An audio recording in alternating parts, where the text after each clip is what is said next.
El pH es la concentración de iones de hidrógeno libres. Los iones de hidrógeno se representan con una H y un signo más. La concentración se representa como dos paréntesis cuadrados. Y aquello que está dentro de estos paréntesis es lo que está concentrado. Por ejemplo, la concentración de iones hidrógenos se representa como el ion hidrógeno dentro de estos paréntesis. Otra forma de definir al pH es como una medida de la cantidad de ácido en el cuerpo. Además, el pH se mide en una escala logarítmica negativa. Y esto significa que mientras más iones hidrógeno, habrá menor pH.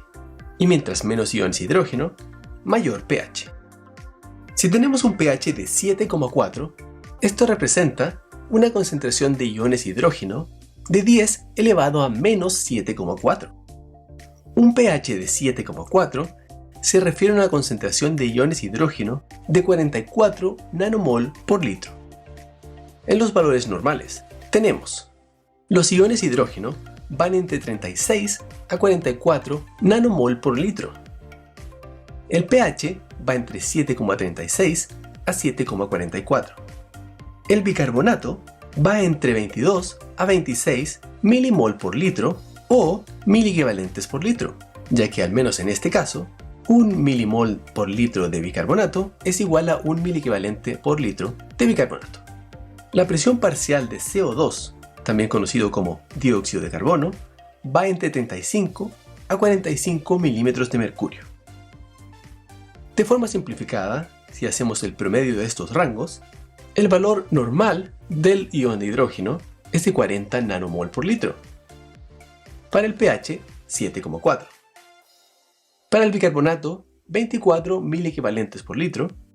Y de la presión parcial de dióxido de carbono, 40 milímetros de mercurio.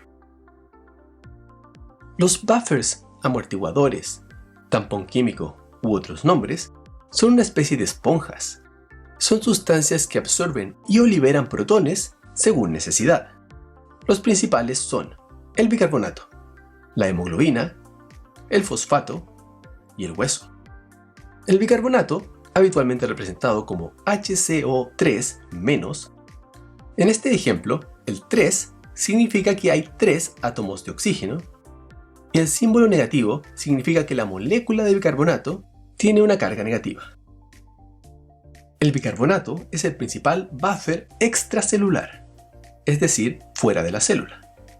La hemoglobina habitualmente se abrevia HB. El fosfato es un anión, es decir, una molécula con carga negativa, que contiene fósforo. Y el hueso es, un hueso. En los trastornos ácido-base tenemos que tener presente la siguiente ecuación. El protón más bicarbonato se convierte en agua más dióxido de carbono.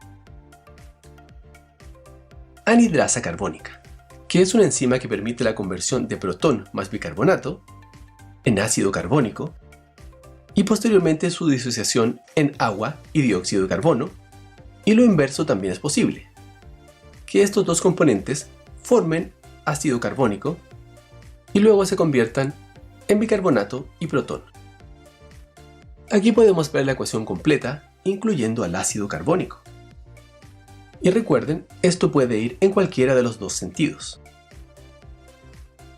El bicarbonato habitualmente es manejado por los riñones, mientras que el dióxido de carbono, CO2, habitualmente es manejado por los pulmones. Los pulmones manejan la concentración de dióxido de carbono mediante la hiper o hipoventilación. Cuando uno hipoventila, ventila menos veces, lo cual lleva a una eliminación menor de CO2 y una potencial acumulación en el cuerpo. Cuando uno hiperventila, produce una mayor excreción de CO2, por lo tanto, disminuye la cantidad de CO2 en el cuerpo. Aprovechamos esta instancia para hacer una diferenciación entre las siguientes palabras: taquipnea y polipnea. Esto también está relacionado con la respiración. Taquipnea se refiere a una respiración acelerada, mientras que polipnea se refiere a una respiración más profunda. Usando esta ecuación, veamos ahora qué ocurre en la acidosis metabólica. Aquí aumenta la cantidad de iones hidrógeno, lo cual va a llevar a un consumo mayor de bicarbonato, el cual va a disminuir. Un aumento en la formación de ácido carbónico, y este se va a disociar en agua y CO2. Por lo tanto, la cantidad de CO2 también va a aumentar.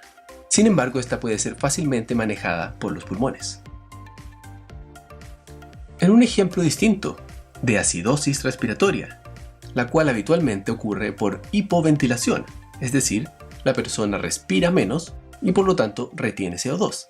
Aquí, el inicio del trastorno está en el aumento del CO2, lo cual va a llevar a un aumento de la formación de ácido carbónico y finalmente una mayor cantidad de protón va a ser producida, existiendo posteriormente una disminución del bicarbonato.